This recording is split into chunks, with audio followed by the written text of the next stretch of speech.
Bonjour mes frères et sœurs dans le Seigneur Jésus-Christ, que Dieu vous bénisse. C'est encore une fois le frère Barwani. Nous nous tenons en direct encore une fois pour partager la quatrième partie et la fin de notre sujet sur Galates chapitre 2 verset 9, la main d'association. Le vrai sens de cette écriture que beaucoup nos hommes de Dieu utilisent pour appuyer en réalité l'application ou la pratique de la main d'association, c'est-à-dire reconnaître le ministère d'un frère. Donc nous attendons que les gens puissent s'abonner. Donc nous serons en direct avec le docteur, je crois, avec le docteur Joao Ngongo. Il va nous exposer un peu sur la pensée de la main, l'imposition des mains et la main d'association. Que Dieu vous bénisse. Emmène-moi dans les profondeurs de ton esprit, Yahweh. Emmène-moi dans les profondeurs de ton esprit, Yahweh. Emmène-moi dans les profondeurs de ton esprit, Yahweh. Yahweh, Yahweh, Yahweh, Yahweh, na na na, Yahweh, na na na, Yahweh. Moi je chante Yahweh, Yahweh, na na na na, na na na, Yahweh. Moi je chante Yahweh, Yahweh, na na na na, na na na, Yahweh. Emmène-moi dans les profondeurs de ton esprit, Yahweh. Emmène-moi dans les profondeurs de ton esprit, Yahweh. Emmène-moi dans les profondeurs de ton esprit, Yahweh. Bonjour, bonjour mes bien-aimés dans le Seigneur Jésus-Christ. Que Dieu vous bénisse à tous les saints et saintes enfants de Dieu dans le monde entier. Nous voici encore une fois sur notre partage, comme je l'ai intitulé l'émission. C'est notre partage à nous tous. Nous voulons voir des points de nos faiblesses que nous sommes en train d'exposer aujourd'hui. Donc je crois que le Seigneur nous fera grâce. Le Seigneur nous fera grâce que nous puissions arriver à la connaissance de la parole. Donc aujourd'hui, bien-aimés, sur la table, nous continuons notre sujet, la quatrième partie, sur la main d'association selon Galates, chapitre 2, verset 9. Ok, cette écriture-là que beaucoup des hommes de Dieu, de nos assemblées à nous, utilisent pour pratiquer la main d'association. Nous avons vu, nous avons partagé. Je crois que chacun de nous ira encore à la maison pour faire des recherches là-dessus, des lectures aussi, de l'étudier, de regarder si réellement cette écriture nous donne accès à faire la pratique sur la main d'association comme nous le faisons dans les assemblées d'un. Ok, donc chacun est libre d'aller faire l'examen des Écritures, comme aussi on a vu les disciples de Bérin, les Juifs de Bérin plutôt. Ok, et ils allaient examiner de voir si ce que Paul disait était vrai. Donc c'est chacun a le devoir d'aller examiner les Écritures, regarder si ce que nous pratiquons, si ce que nous disons, nous enseignons est réellement vrai selon la voie du Seigneur. Je crois que comme la promesse a été déjà dite par le Seigneur lui-même, qu'aucun n'enseignera son concitoyen, mais nous serons tous enseignés de Dieu. Donc c'est l'Esprit de Dieu qui nous enseigne véritablement et qui nous convainc des Écritures correctement, et c'est ce que nous allons pratiquer. Donc aujourd'hui nous serons avec, par la grâce de Dieu, si ça fonctionne, gloire à Dieu. Si ça ne fonctionne pas, ce n'est pas grave. Ce n'est pas grave, nous aurons juste quelques minutes aujourd'hui. Nous allons laisser la place au bien-aimé docteur Joao Ngongo qui va nous parler sur l'imposition des mains et aussi la main d'association comment la façon que nous sommes dans un partage, comment la façon dont lui, il comprend ça, il va nous amener quelques lumières. Donc, je vais prier, après je vais l'inviter, il va nous parler. Éternel Dieu, notre Père Céleste, nous sommes là, nous tous réunis autour de ta parole à travers ces moyens des réseaux sociaux. Seigneur, nous te disons d'abord merci pour le souffle de vie et la bonne santé que tu nous donnes. Merci Seigneur notre Dieu de nous faire encore une fois vivre selon ta volonté.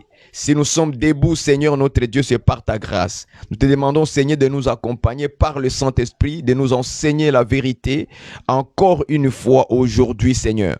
Ouvre notre entendement spirituel à tout à chacun de nous Seigneur.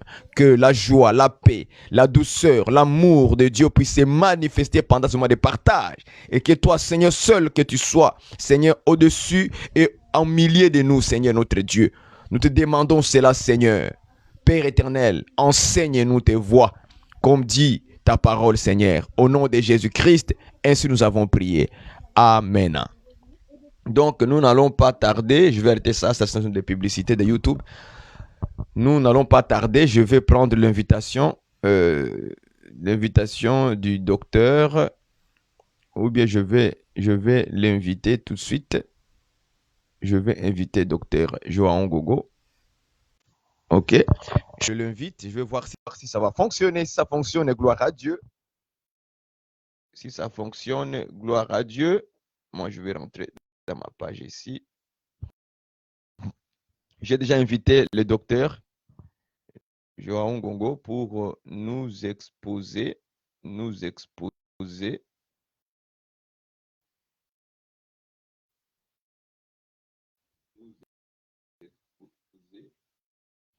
Ok, j'ai déjà invité. J'attends seulement qu'il puisse accepter l'invitation. Le docteur va nous parler sur l'imposition de main et la main d'association. Je l'ai déjà envoyé. Bonjour, ma soeur Bijou, frère fils d'Aaron. Bienvenue, frère. Frère Farid, je te vois aujourd'hui. Ça fait longtemps quand même. Le frère Peter aussi, il est là. Je vous vois. Donc, j'attends seulement que le docteur puisse accepter l'invitation. Si moi, je peux déjà commencer à lire Galates chapitre 2 encore, notre écriture de base. C'est là où nous avons tiré notre sujet. Parce qu'il fallait qu'on en parle pour que nous puissions avoir de la lumière.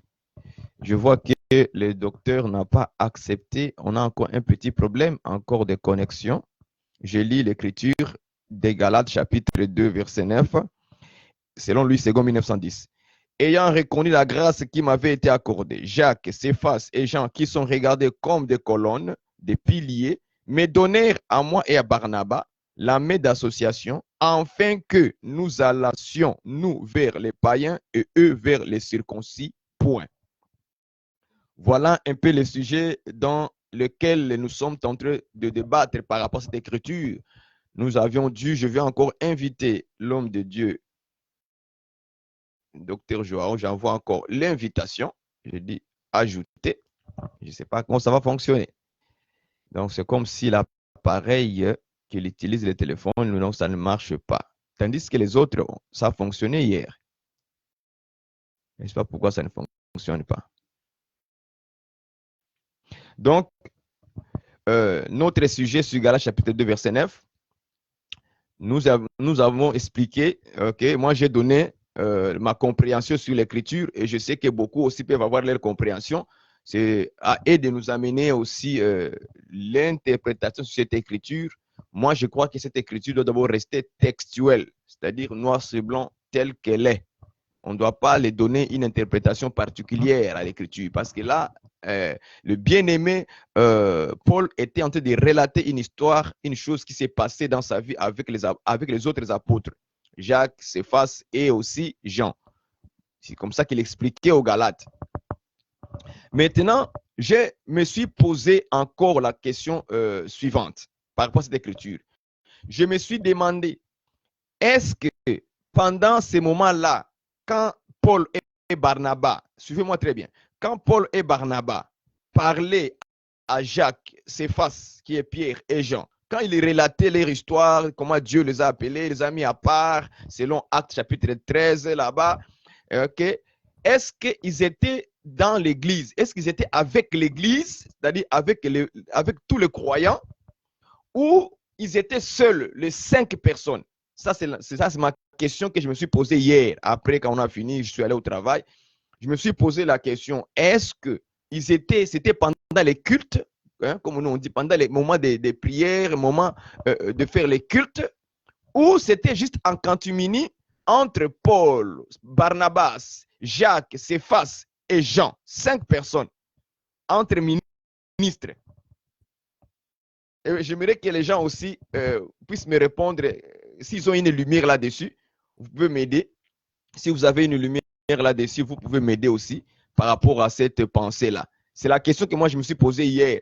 Est-ce que c'était pendant les cultes qu'ils ont reconnu la grâce de Paul et de Barnabas? Parce que quand il a écrit ça chez les Galates, il n'a pas mentionné que toute l'église était là. Vous voyez un peu quoi? Je ne sais pas si vous me comprenez dans cette manière-là. Il n'a pas dit que toute l'église était là avec les anciens. Alors je me pose la question, est-ce que l'église était là? Les enfants de Dieu aussi, tout le monde, est-ce qu'ils étaient autour de ça, de ces sujets de Paul et de Barnabas? C'est à ce moment-là maintenant que les 3 personnes, Jacques, Jean et Céphas, ils ont reconnu cette grâce qui était chez Paul et Barnabas.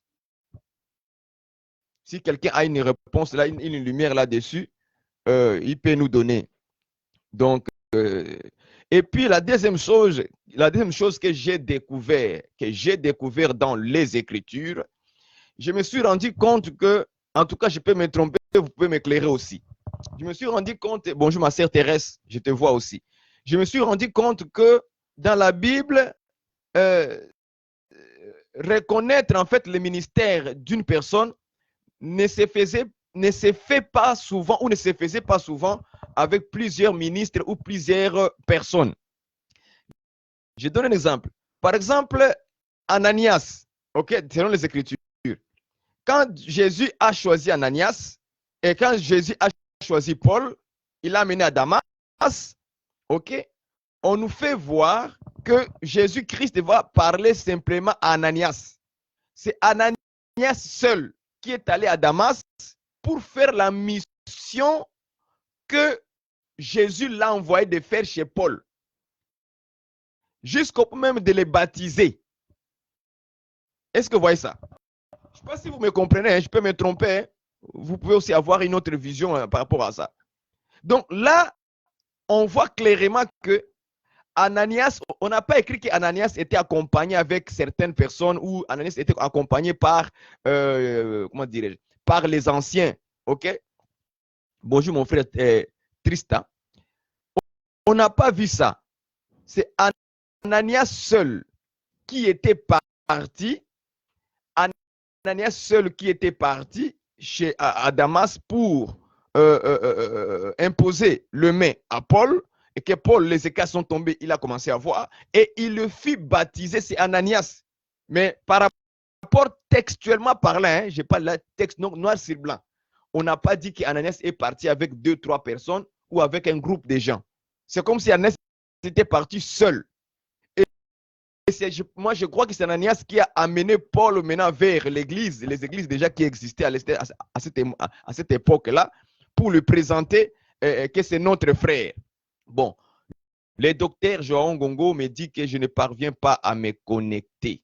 Donc, ce n'est pas grave, docteur. Peut-être la prochaine fois, on aura l'occasion d'avoir des bons appareils. Alors, on exposera cet enseignement-là. Malheureusement, ce n'est pas grave. Donc, tout ça, ce sont des questions simplement que je me suis posées hier après notre mission quand je partais au travail. OK? Par rapport à qui? Je veux voir. Par rapport aux apôtres, les 12 apôtres. OK? Par rapport aux 12 apôtres, personne n'a reconnu les ministères, OK, des apôtres. Jacques, Pierre, Jean. Qui a reconnu leur ministère? Dans les Écritures, c'est sans trace. Jésus les a appelés, ok, je vais prendre avec Matthieu chapitre 10, hein, je crois.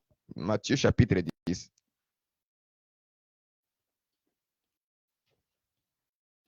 Matthieu chapitre 10. Je ne veux pas me tromper. Je vais lire ce qui est écrit. Je prends avec vous Matthieu chapitre 10. Ce sont des questions qu'on doit se poser vraiment réellement dans la doctrine. Puis, ayant appelé ses 12 disciples, il leur donna, je Matthieu 10, verset 1, il leur donna le pouvoir de chasser les esprits impurs et de guérir toute maladie et toute infirmité. Verset 2. Voici les noms des 12 apôtres. Le premier, Simon, appelé Pierre, et André, son frère, Jacques, fils de Zébédée, Jean, son frère, Philippe, Barthélemy. Même Barthélemy, c'était un apôtre. Thomas, c'était un apôtre aussi. Matthieu, les publicains, Jacques, fils d'Alphée, et Thaddée. Simon, le Cananite, Judas l'Iscariote. Même Judas Iscariote a été un apôtre. Vous voyez ça? C'est lui qui livra Jésus. Verset 5. Tels sont les 12 que Jésus envoya après leur avoir donné les instructions suivantes. N'allez pas vers les païens et n'entrez pas dans le ville des Samaritains. Allez plutôt vers les brebis perdues de la maison d'Israël. Vous voyez? Donc, selon l'écriture de Matthieu chapitre 10, nous voyons clairement que les apôtres, c'est Jésus-Christ qui les a nommés, qui les a appelés. OK? Mais je pense qu'il y a un autre livre d'évangile où on dit il les a donné les noms d'apôtres. Bon, on ne va pas trop les chercher, mais c'est quelque chose. Soit c'est Marc ou Luc ou Jean, quelque chose comme ça. Et il les a donné les noms d'apôtres. C'est-à-dire, apôtre, c'est un nom. Donc, le ministère est un nom que Dieu donne à une personne pour accomplir une mission. Bonjour, la sœur Laure Anani. Donc, vous voyez que chez les apôtres, là, les premiers apôtres de Jésus, ils n'ont pas été reconnus par un homme. Ils n'ont pas été reconnus par personne. Personne ne les a fait. Maintenant, nous reconnaissons le ministère ou bien confirmer maintenant qu'officiellement, maintenant, tu es ministre. Comme on le dit dans nos langages à nous dans les églises. Okay? Quand on amène un frère devant l'église, on dit que maintenant, nous confirmons que le frère est ministre. Nous confirmons. Donc, c'est toi qui confirmes. Vous voyez? Moi, des termes de langage comme ça, moi, en tout cas, ça m'énerve. Je te consacre, ça m'énerve. Je trouve ça que c'est prendre la place de Dieu.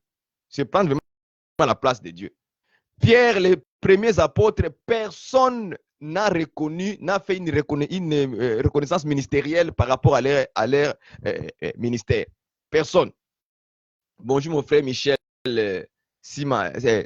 Chimanga. Que Dieu te bénisse. OK? Donc, c'est pour ça que j'ai dit que selon mes examens, mon analyse à moi, OK? Je me suis dit que nous tous, on n'est pas appelés de la même manière. Après avoir vu tous ces styles de façon dont Dieu nous montre dans la Bible pour les affaires des ministères. OK? Donc, j'ai compris que nous tous, on ne peut pas être appelés de la même manière. Bonjour mon frère, bienvenue Teka. On ne peut pas être appelé de la même manière. Oh, que le frère Jackson il me dit, Luc 6, 13. Quand le jour parut, il appela ses disciples et il en choisit 12, auxquels il donna les noms d'apôtres. Oui, c'est ça. Donc, apôtre est un nom. Docteur est un nom, selon Jésus. Hey. Alléluia. Merci mon frère Jackson, c'est très bien ça. Il leur donna le nom d'apôtre. Et regardez qu'en réalité, le nom est au singulier. J'aime la Bible. J'aime Jésus. Il dit le nom d'apôtre. Mais apôtre au pluriel, mais c'est le nom d'apôtre. Parce que l'apostolat, ce n'est qu'un seul. Ce n'est qu'un seul apostolat. Maintenant, si nous avons plusieurs ministres apôtres, tous ne sont qu'un apôtre. C'est pourquoi on ne doit pas avoir de divergences dans l'enseignement. On ne doit pas de la guerre dans l'enseignement. Si toi tu es un apôtre, moi je suis un apôtre, c'est que nous deux là, nous avons qu'un seul nom. Et nous devons défendre qu'un seul nom. Est-ce que vous voyez ça? Mais si vous voyez des apôtres en train de se disputer sur les Écritures, comprends qu'il y a maintenant des noms. On laisse ça à côté, on laisse ça à côté. On laisse ça à côté. Donc, vous voyez que nous tous, on n'est pas appelés de la même manière. Est-ce que que vous voyez ça? Nous tous, nous ne serons pas appelés de la même manière. Ouais. Chez les apôtres, là, personne n'a reconnu leur ministère. Tandis qu'ils ont été appelés apôtres aussi. Mais qui a reconnu Pierre? Qui a reconnu Jacques? Qui a reconnu Judas Iscariote? Qui a reconnu Thomas? Barthélemy? Qui a reconnu leur ministère à leur époque là? Personne. Vous allez me dire, oui, c'était encore les débuts. Non, non, frère, on n'est pas appelés tous de la même manière. Mais chez Paul, nous voyons que quand Paul vient, il expose la chose. C'est les apôtres, Jacques, Céphas et Jean. Nous les voyons qu'ils ont reconnu que cette grâce, et Paul a aussi cette grâce. Vous voyez maintenant la différence. Les autres, personne n'a reconnu leur ministère, mais chez Paul, il fallait d'abord que les premiers apôtres puissent l'écouter, l'enseignement qu'ils sont en train de donner. Leur mission là, la mission qu'ils sont en train de faire là, est-ce que ça vient du Seigneur? Quand ils ont entendu leur mission, ils ont conclu que non, frère, comme le Seigneur vous a appelé selon Acte 13, il vous a mis à part pour une mission particulière, alors vous allez vers les nations, nous on va aller vers les Juifs. Alors il se serrait la main, un signe d'accord dans cette mission que vous avez la mission de Dieu. Allez-y. Est-ce que vous comprenez ça? Donc nous ne sommes pas appelés tous de la même manière. Il ne faut pas que tous... Il faut seulement qu'un homme puisse reconnaître ton ministère. Frère, cet esprit-là, on doit le refouler, le chasser au nom de Jésus. Nous devons seulement reconnaître simplement la mission. La mission. Si je t'écoute, comme aujourd'hui, Dieu nous a fait grâce, même si les réseaux sociaux là sont mauvaises quelque part, mais pour nous, ça nous permet de nous connaître. Si nous nous connaissons aujourd'hui, si moi je vous connais, si vous me connaissez aujourd'hui, c'est grâce à quoi? Les réseaux sociaux. Est-ce qu'en 1999 ou bien en 2000, 2001, 2002, quand il n'y en avait pas les réseaux sociaux, qui connaissait qui? Qui connaissait qui à ce moment-là? C'est grâce maintenant à ces moyens ici que nous avons aujourd'hui que nous nous connaissons aujourd'hui, que vous me connaissez, que je vous connais. On se connecte. Et vous écoutez l'enseignant dire, ah, le frère, c'est notre frère. Si un catholique prêche, est-ce que vous l'appelez votre frère? Si un faux pasteur prêche, est-ce que vous le reconnaissez comme votre frère? Est-ce que vous êtes ami avec lui sur Facebook? Non. Est-ce que je mens? N'est-ce pas, non? Est-ce que vous me comprenez? N'est-ce pas? C'est grâce à ces choses, à ces ressources que nous nous connaissons. Et quand vous entendez les sons, vous dites, ça c'est mon frère. Et c'est pourquoi que vous m'avez envoyé la demande d'amis. Parce que vous avez entendu l'évangile que je prêchais et que je prêche, vous dites que ça c'est notre frère. Et moi, quand je vous ai écouté, j'ai dit, ça c'est mon frère. Maintenant, je suis ami, mais moi je ne suis pas ami avec un prêtre catholique parce qu'on n'a pas le même évangile avec lui. Moi, je ne suis pas ami avec le prophète Philippe de Côte d'Ivoire parce que je n'ai pas le même évangile avec lui. C'est normal. Les sons qu'il a et les sons de l'évangile que nous avons, ce n'est pas la même chose. Je ne sais pas si vous me comprenez dans ces cadres-là. Est-ce que vous voyez ça? Donc, vous me considérez frère dans le Seigneur à cause de l'évangile que vous avez entendu. Je vous considère ma soeur, mon frère, à cause de l'évangile que vous avez. Donc, la mission que j'ai, vous le voyez. Est-ce que vous voyez ça? Si moi, je connais le docteur Roger Bouleli, si je connais le prophète Jean-Willy Banzanzou, par exemple, si je connais l'apôtre Franck, si je connais le docteur Joao Ngongo, si je connais le pasteur Philippe, si je connais des frères ministres qui sont à Kinshasa, comme par exemple l'évangéliste Rotella, le docteur Asende, le docteur Blaise Condé, Alain Condé, ils sont tellement pleins les ministres là, ils sont tellement pleins. Si aujourd'hui, je peux dire que ce sont mes frères, okay, c'est par rapport à quoi? C'est par rapport à la mission, frère. Par rapport à la mission que le Seigneur les a donnée, les sons là, les sons de l'évangile qu'ils prêchent. j'ai reconnu que ce sont mes frères. Est-ce que vous comprenez ça? Ce n'est pas à cause d'abord, oh non, ceci, cela, oh non, ceci, cela, qui est ton père dans la foi, qui t'a fait ceci, qui t'a fait cela. Comme les gens ont d'habitude de poser la question. Quand il vient vers toi, qui est ton père dans la foi? Qui t'a établi?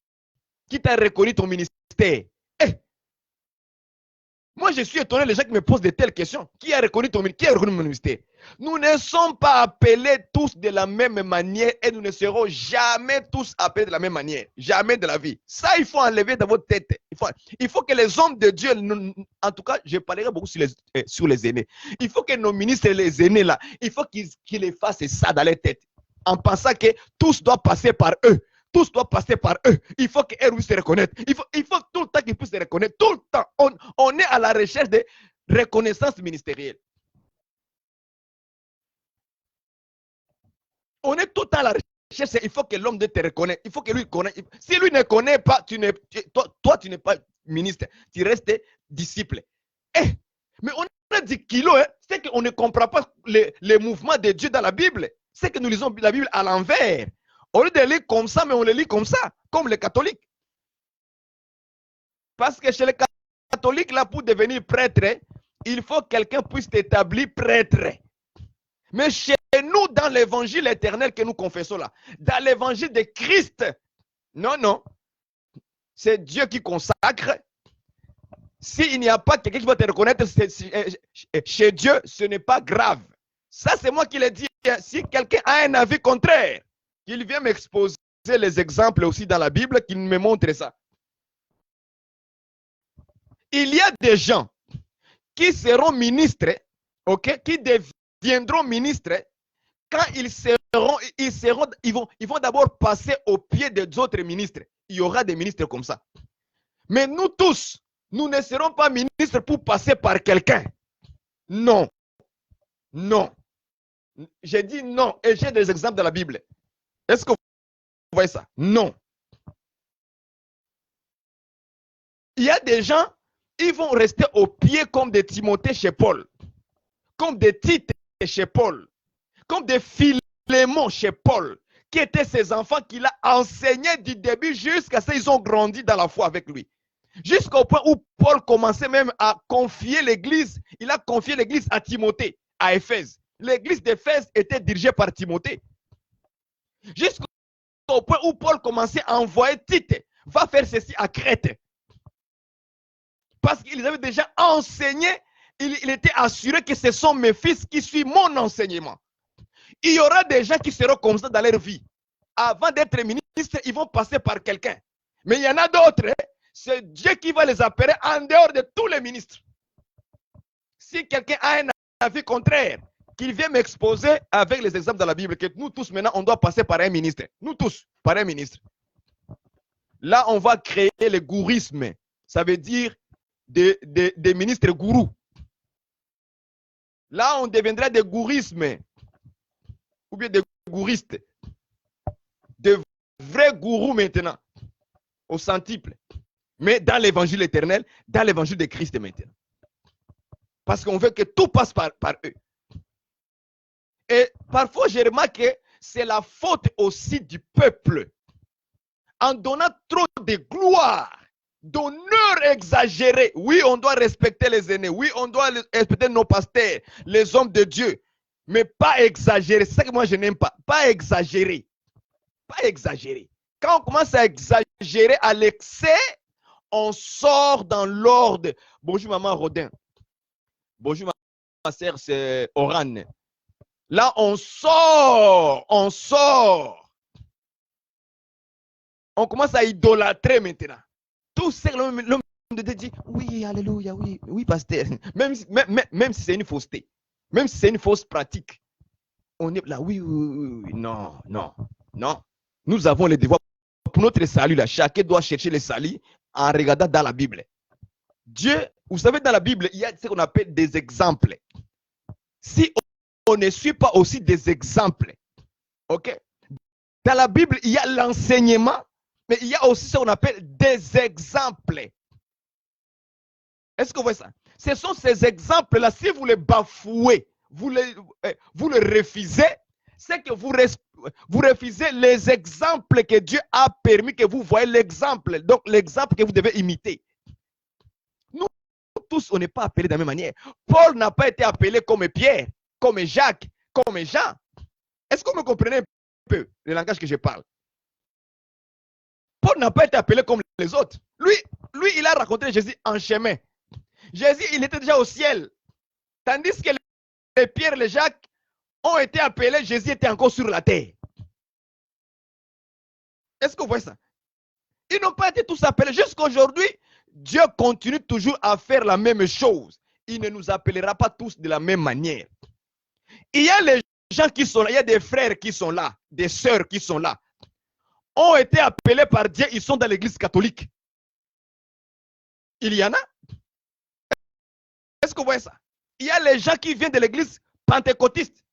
Dieu les a sortis là-bas. C'est là où Dieu les a appelés. Il y a des choses déjà comme ça. Est-ce que vous allez ignorer ce que... Non, parce que j'étais dans une église catholique, Dieu m'a fait convaincre que ça, il n'y a pas l'évangile ici. Sors ici. Alors, ce n'était pas Dieu qui t'a parlé alors. Ce n'est pas Dieu qui t'a parlé. Dieu n'est pas limité dans un système atmosphérique du monde. Si je peux utiliser des termes comme ça. Donc, l'atmosphère dans laquelle nous vivons là. Hein? La nature que nous vivons là. Dieu n'est pas limité par ça. Dieu peut même appeler quelqu'un qui est au mosquée. Tu es au mosquée, Dieu t'appelle, il te parle. Sors là-bas, viens ici, viens me servir. Tandis que tu es dans les mosquées, en train de faire tes Allah. Dieu t'appelle, la foi de Jésus, sors là-bas, viens ici. Est-ce que vous voyez ça? Dieu n'est pas limité par l'atmosphère des maisons, des briques. Parce que les mosquées, là, ce sont des briques. Les églises, les bâtiments, ce sont des briques que les hommes construisent sur la terre. Dieu n'est pas limité par ça. Ouais. Tout ça, pourquoi? Parce que nos hommes de Dieu, ils veulent faire de l'œuvre de Dieu comme leur propre œuvre à eux. Ce qui fait qu'il faut toujours passer par un homme pour être reconnu ministre. Alors, si tu ne passes pas par eux, tu n'es pas ministre. Ça, moi, Baroni, je parle. Moi, je suis contre ça. Nous ne devons pas prendre la place de Dieu ou être des gourous. On doit laisser les choses libres à l'esprit de fonctionner.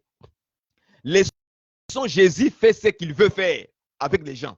Mais ce que nous gardons seulement, c'est les sons de la trompette, les sons de l'évangile. C'est tout ce que nous voulons. La sœur Bijou donne 1 Corinthiens 10, verset 11. On va le lire, ma sœur, pas de problème.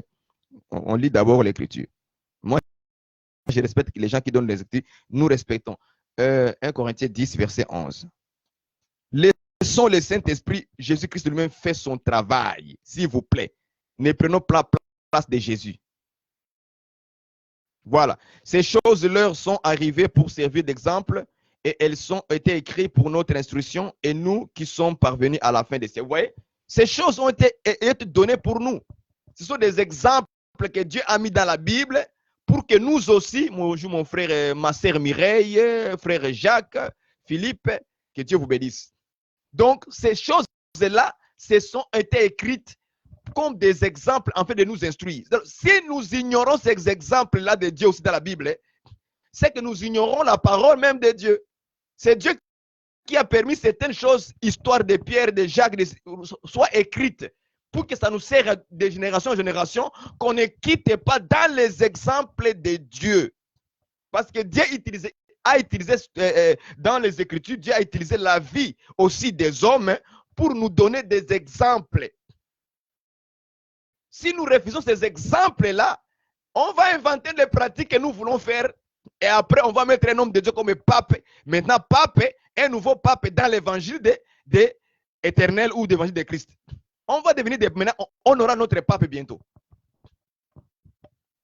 Même si les gens, comment ils camouflent ça dans les assemblées des saints. On camoufle ça. On camoufle. Mais déjà, vous avez déjà commencé à prendre votre homme de Dieu comme un Dieu au milieu de vous. Sans le savoir, on doit le respecter. Mais lorsque le respect exagère, même quand il fait des erreurs, même quand il fait des fautes, même quand il utilise mal l'écriture, on dit seulement Amen. Amen, pasteur. Homme de Dieu a parlé, les prophètes tel a parlé, les docteurs tel a parlé, les pasteurs tel a parlé, même si c'est une faute. Même s'il a fait une fausse lecture, on dit seulement Amen. Amen. Sans avoir examiné si ce qu'il dit est vrai. Comme je vous ai dit, le langage des hommes doit changer. Leur manière de vouloir reconnaître les messieurs d'un frère, il doit changer leur langage. Il ne doit pas dire que moi je te consacre. Tu ne consacres personne, papa, pasteur. Pardon. Dis seulement que Dieu t'accompagne. C'est ça la manière de prier pour ça. Parce que Dieu a déjà donné le ministère.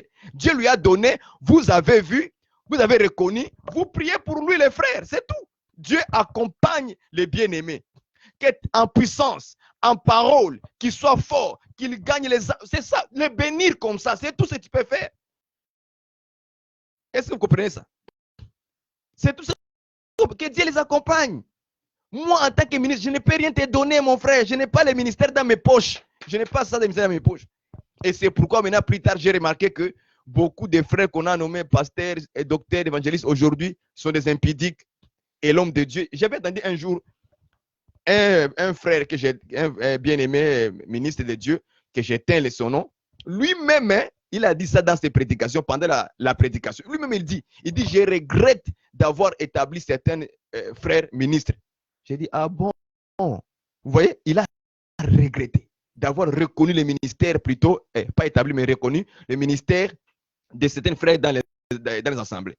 Pourquoi il a commencé à regretter?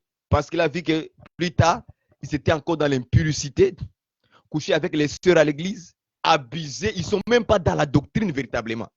Il n'a pas vérifié, il n'a pas prié parce que, bien aimé, j'ai remarqué dans la Bible, hein, ok, même si nous voyons un frère expliquer les Écritures sur les réseaux sociaux, il explique les Écritures, papa, ici c'est Jésus, ici c'est Jésus, tout ça là, que cela ne nous effraie pas, c'est un conseil que je vous donne, que cela ne nous effraie pas qu'il devient automatiquement ministre de Dieu.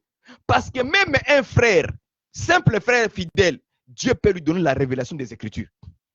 Cela n'est pas freiné de Dieu. Dieu ne freine pas ses explications à ses enfants. Non, il peut nous les donner. Mais cela ne fait pas de ces frères-là automatiquement homme de Dieu, ministre de la parole. Parce qu'il a donné ici les pieds, c'est Jésus. Les cheveux, c'est le Saint-Esprit. La gloire ici, c'est ceci, c'est là. Non, que cela ne nous effraie pas.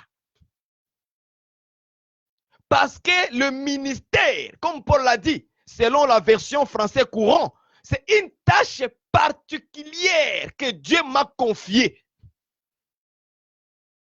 Le ministère de la parole, si on ne le comprend pas bien, c'est pourquoi il y a trop de désordre en nommant les gens. On reconnaît ici, on reconnaît là-bas, on reconnaît tout le temps, on reconnaît. Après, avec le temps, on découvre que les jeunes qu'on a reconnus là, ce sont des impudiques dans l'église. Ils manipulent les sœurs avec le savoir-faire des révélations, avec le savoir-faire des explications des Écritures. Ils manipulent. Et les sœurs qui sont faibles, les sœurs qui n'ont pas la connaissance des choses de Dieu, qui ne sont pas animés par le Saint-Esprit, les sœurs, ils sont séduits, surtout les sœurs célibataires. Ils sont séduits par les frères qui expliquent ceci. Ils expliquent cela. Les 5 mains, c'est les 5 ministères. Hein? Vous êtes séduits avec ça? Ne soyez pas séduits par ça. Ça ne veut rien dire. Ça ne veut rien dire. Tout le monde peut expliquer. Dieu n'est pas freiné de donner à ses enfants l'explication des Écritures. Non, il n'est pas freiné à cause. Il peut vous donner ça. Même à un simple frère, Dieu peut donner. Mais aujourd'hui, un frère ouvre sa page Facebook. Il commence à écrire. Aujourd'hui, on va expliquer les cheveux de Dieu, les pieds de Dieu. Il prend l'écriture. Il explique. Il donne. Et après, on fait quoi? On dit docteur. On commence à l'appeler déjà docteur. Et plus on l'appelle docteur, ou bien prophète, apôtre, pasteur, il se donne maintenant le nom que je suis prophète. Je suis docteur. Selon ce que le peuple l'a appelé. Est-ce que vous voyez ça? Mais quand vous regardez dans la Bible, quand vous êtes dans une assemblée locale, ok? Laissez aussi le Saint-Esprit parler. Voilà là où je voulais venir. Hey. Dans une assemblée locale où les frères ont grandi dans cette assemblée, Prenez aussi le temps de jeûner, de prier le Seigneur. Que Dieu lui-même aussi, par le Saint-Esprit, puisse aussi parler ou dire quelque chose. Ça, c'est la première chose dans une église locale. Est-ce que vous prenez ça? Ou bien, laissez le Seigneur vous révéler par les songes ou les rêves, selon ce que Jésus avait fait avec Ananias sur Paul. Est-ce que vous voyez ça? Jésus a d'abord parlé à son serviteur, le disciple Ananias. Il lui a parlé. C'est là où Ananias a su que Paul avait ministère. Parfois, il faut laisser le Saint-Esprit nous parler, bien sûr. S'il vous plaît, laissez aussi Jésus parler. Laissez aussi Dieu parler. C'est important. Bon, le frère a expliqué les ongles de Dieu, les doigts de Dieu, la main forte de Dieu, automatiquement.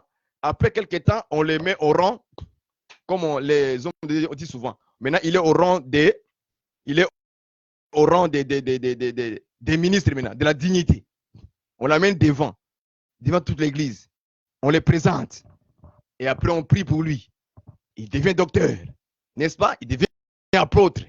Il devient prophète. Il devient évangéliste. Ok. Vous l'avez fait. Parce que vous l'avez vu expliquer les Écritures, n'est-ce pas? Il n'y a pas de problème. L'État nous parlera si réellement il est docteur. L'État nous parlera si réellement il est apôtre.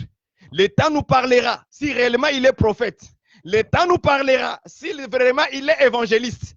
L'État nous parlera si réellement il est pasteur. C'est ainsi que vous avez vu dans certaines églises. Hein? Les histoires sont passées sur les réseaux sociaux. On a excommunié certains docteurs. Pourquoi? Parce qu'on a vu en lui qu'il n'y avait pas vraiment la vie de Christ. Est-ce que vous voyez ça? Il était devenu docteur, mais en couchant avec des sœurs. Mais quand il prêche, vous sentez l'onction, n'est-ce pas? Mais on l'a excommunié de l'église. Un docteur qu'on a excommunié, chassé de l'église. Pourquoi? La vie de Christ, vous voyez, les gens sont prescrits. Maintenant, qui lui avait donné ces ministères-là? Qui lui avait établi? Non, plutôt, qui lui avait reconnu ministère? Ministre de Dieu. Et maintenant, c'est lui qui l'avait connu ministre là. Qu'est-ce qu'il va faire? Oh, Seigneur, je regrette de l'avoir reconnu son ministère. Ah, c'est maintenant que tu regrettes. As-tu pris le temps de prier avant d'aller là-bas? Parce que Dieu connaît la vie de tout homme sur la terre. Il ne peut pas te cacher. Il peut te révéler sa vie. Est-ce que vous voyez ça? Et les gens, maintenant, le ministre commence à regretter, à regretter, à regretter, à regretter. Vous allez regretter parce que vous faites le travail mal. C'est mal fait. Le travail est mal fait. Vous ne laissez pas aussi le temps au Saint-Esprit de parler, à Jésus de révéler aussi, si réellement c'est un instrument de Dieu. C'est ça notre problème aussi aujourd'hui que nous faisons, nous, les hommes de Dieu aujourd'hui. On ne prend pas le temps de poser la question à Jésus. Ou bien de laisser Jésus nous révéler la vie de la personne, si réellement c'est son instrument. Parce qu'Ananias n'a pas prié. Hein? Ananias, il était tranquille chez lui en train de dormir. Et la nuit, pouf, il voit un rêve. Le Seigneur commence à lui parler. Ananias, Ananias, va chez Paul. Tu trouveras un homme à Damas. Il s'appelle Saoul. Est-ce que vous voyez ça? Et puis il dit, mais Seigneur, cet homme-là, c'est celui-là qui est en train de persécuter l'église. Toi, tu veux que moi j'aille là-bas? Il dit, vas-y, c'est mon instrument que j'ai choisi. Ouais, c'est Jésus qui se révèle à la personne. Lui-même, parce qu'il savait que Paul était réellement son instrument et il finira jusqu'à la fin. Il ne sera pas impudique. Il ne sera pas un voleur. Est-ce que vous voyez ça? Jusqu'au point où Paul disait que j'ai travaillé de mes propres mains parce qu'il était un instrument véritable de Dieu. Il n'a pas escroqué les gens. Mais quand vous voyez un ministre qu'on a reconnu docteur, prophète, et plus tard, il commence à commettre des impudicités dans l'église, la débauche, l'adultère. Hein? Donc Jésus ne savait pas que cet homme sera un adultère. Hein? Et en plus, pas seulement un seul jour, mais plusieurs fois, il est en train d'abuser de sœurs à l'église. Et plusieurs fois, on l'a averti.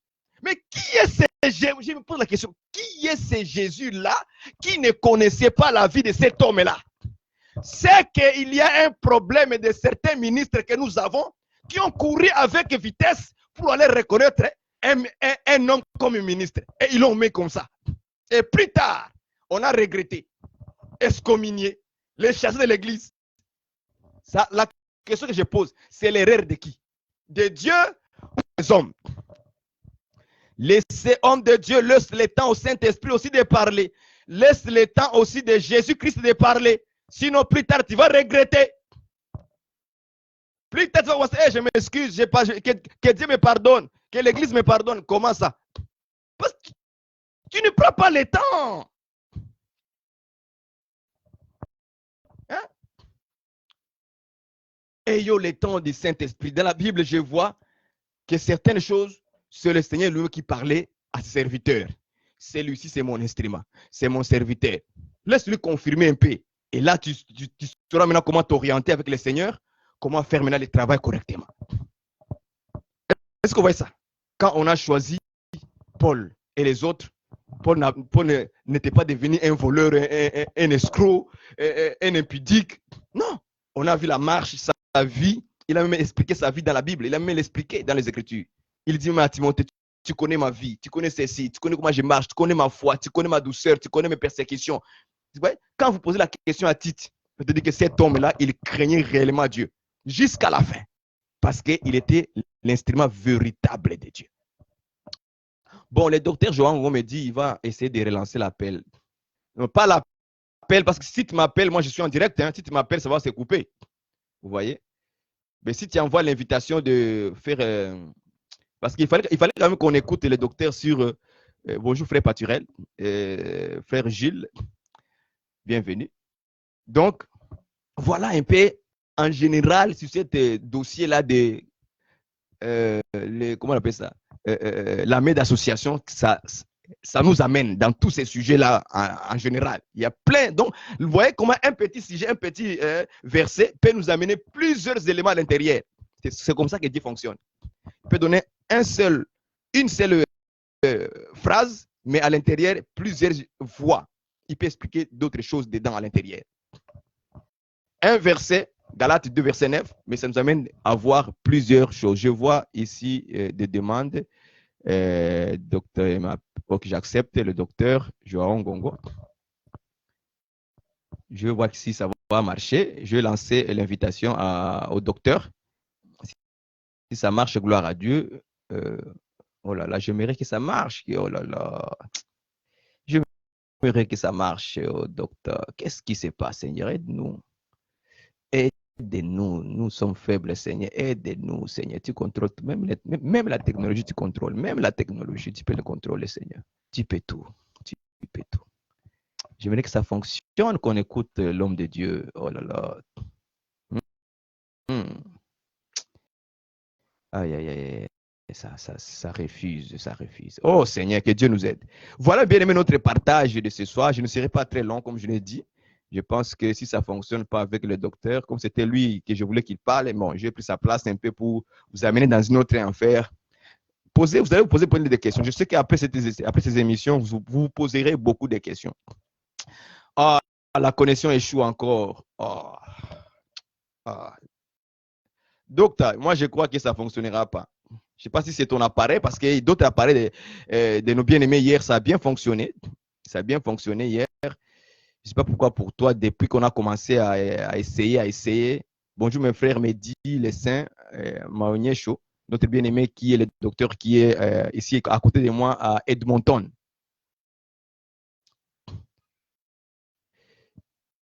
Non, je n'ai pas un autre téléphone, docteur. Je n'ai pas deux téléphones. Une seule téléphone. Une seule. Je n'ai pas deux. Oui, on aurait passé ça sur WhatsApp comme ça. Tu parles, je mets le micro et puis on t'attend. Mais je n'ai pas vraiment un deuxième phone. Ah, tu as 3 appareils connectés, mais ça ne fonctionne pas. Oh là là. Oh là là, je ne sais pas si c'est le système de la France ou je ne sais pas. Nous, au Canada, ici, ça va. Hein. Ça a marché pour certaines personnes hier, mais pour toi, je ne sais pas pourquoi ça ne fonctionne pas. Je ne sais pas pourquoi. Mais ce n'est pas grave. Voilà un peu bien aimé dans le Seigneur, notre sujet, la 4e partie que nous allons mettre fin. Aujourd'hui, on en parlera plus sur la main d'association. C'est à chacun d'aller examiner et chaque homme de Dieu de faire ce qu'il veut faire dans votre assemblée. S'il va continuer à faire la main d'association selon Galates 2, 9, selon ce que lui, il prend comme interprétation, que chacun est libre de faire ce qu'il veut. Hein. C'est Dieu à la fin, c'est Dieu qui nous jugera si vraiment on a appliqué la parole textuellement comme Dieu le veut. Okay? Moi, je n'oblige personne. Jamais. Mais moi, j'essaierai toujours de faire selon les exemples que moi je vois dans les Écritures. C'est-à-dire, là où Dieu ne m'autorise pas de faire quelque chose, je ne le ferai pas. Et là où Dieu me dit de faire, je le ferai. Okay? Il faut aussi écouter aussi le Saint-Esprit. Quand Paul et les autres servaient les saints dans leur ministère, le Saint-Esprit avait parlé, mettez-moi à part. Et on les a mis à part. Et l'Église a compris que le Saint-Esprit a parlé. On ne doit pas s'opposer au Saint-Esprit. Ils ont obéi au Saint-Esprit, ils ont laissé le Saint-Esprit faire son travail dans l'épaule, ils sont partis. Et ils ont prié, ils ont imposé les mains, ils sont partis.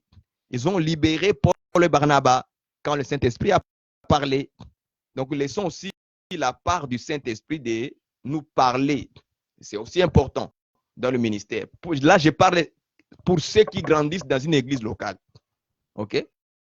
Mais par rapport aux autres que Jésus a suscité dans les nations, des ministres, on n'est pas obligé d'être reconnu par quelqu'un pour maintenant devenir ministre de Dieu à ce jour-là. Non, on n'est pas obligé.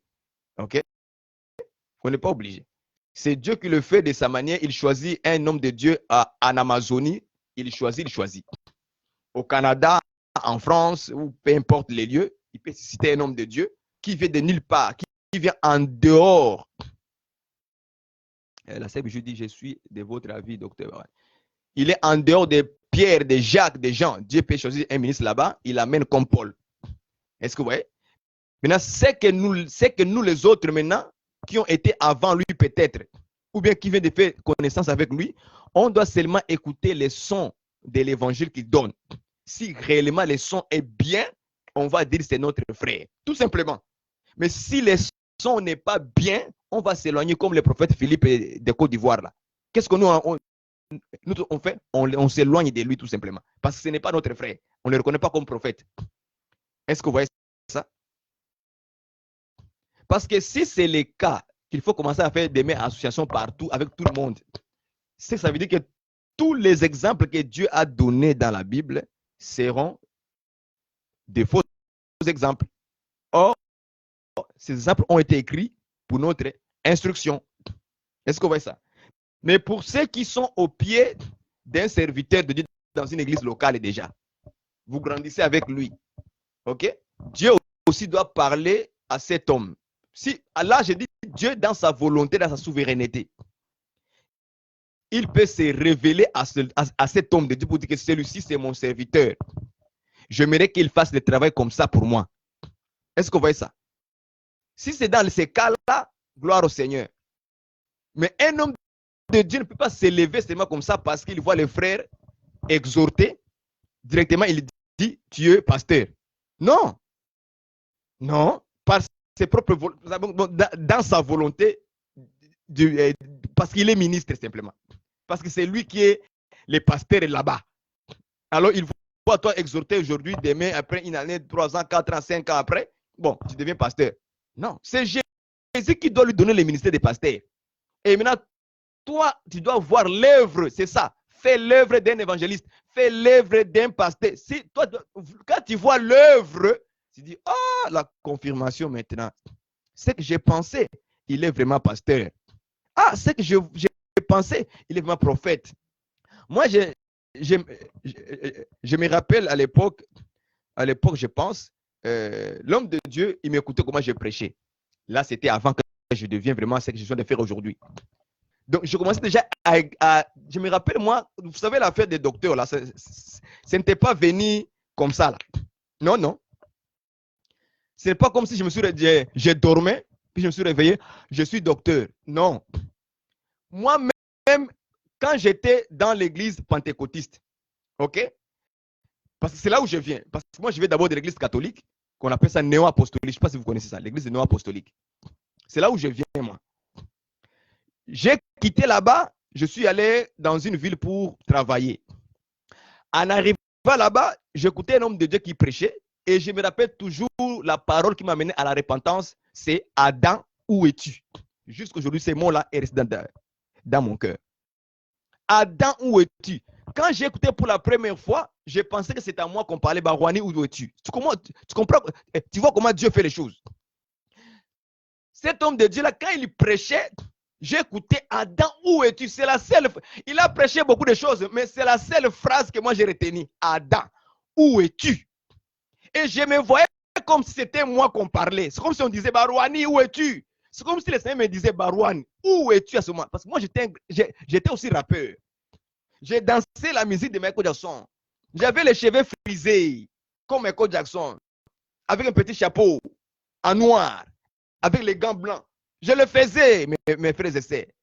Et j'allais à l'église pentecôtiste comme ça, avec les cheveux tressés. J'ai tressé les cheveux aussi à l'époque. Parce que moi, de nature, j'ai beaucoup de cheveux jusqu'aux épaules. Si je laisse mes cheveux pousser là, ça s'appelle jusqu'aux épaules. Est-ce que vous comprenez? Et ce jour-là, j'attends la parole. Bah, Adam, où es-tu? Je dis, mais c'est à moi qu'on parle ou c'est juste une phrase que le pasteur a prononcée? Donc, je le sentais à l'intérieur de moi, comme si on disait, Barouani, où es-tu? Je suis venu au Seigneur. J'ai commencé à abandonner. J'ai même abandonné tout le même jour. J'ai abandonné tout. J'avais des CD, des DVD de ma côté, des musiques, du rap. J'avais tout ça dans ma maison. J'ai pris tout, brûlé au feu. J'avais des vêtements baissés. On baissait des pantalons jusqu'au dernier là-bas. On marchait comme des zombies. J'ai tout abandonné, tout ça là, en poubelle. J'ai commencé maintenant à porter des pantalons jusqu'à les ceintures, jusqu'à la hanche. Est-ce que vous comprenez? Écoute maintenant, c'est comment ça se passait. Avec le temps, on était dans l'église pentecôtiste et tout ça. On nous enseignait. Je commençais à jouer à la chorale comme d'habitude. Hein? Comme d'habitude, les églises, on envoie toujours tous les jeunes, on les envoie toujours dans la chorale. Que Dieu nous pardonne. On croit que la chorale, c'est pour les jeunes. On croit que la chorale, les jeunes doivent commencer d'abord leur ministère dans la chorale. Ça, c'est l'intelligence des hommes de Dieu. Comment ils pensent à ça? Mais Dieu n'est pas comme ça. Est-ce que vous comprenez ça? Est-ce que vous comprenez? Après, j'ai évolué là-bas, joué dans les drums à l'église. J'étais batteur de drums et je continue. Mais, écoute-moi bien, mais dans mon cœur, avec le temps, je commençais à sentir quelque chose qui ne marche pas bien. Est-ce que vous voyez ça? Je me disais qu'il manque l'enseignement. Mais je le sentais dans mon cœur, mais je ne savais pas comment le faire.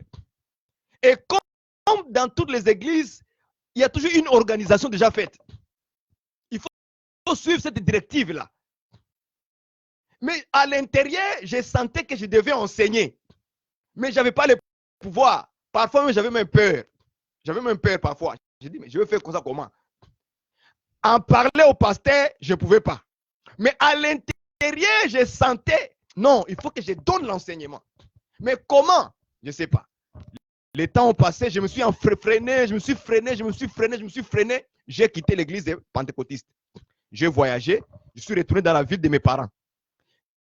Je suis rentré encore dans une autre église pentecôtiste encore. J'ai encore évolué là-bas. Encore cette comment on appelle ça? Cette envie d'enseigner est encore commencé à remonter encore. Je dis, j'ai bien envie d'enseigner, mais je ne sais pas comment commencer.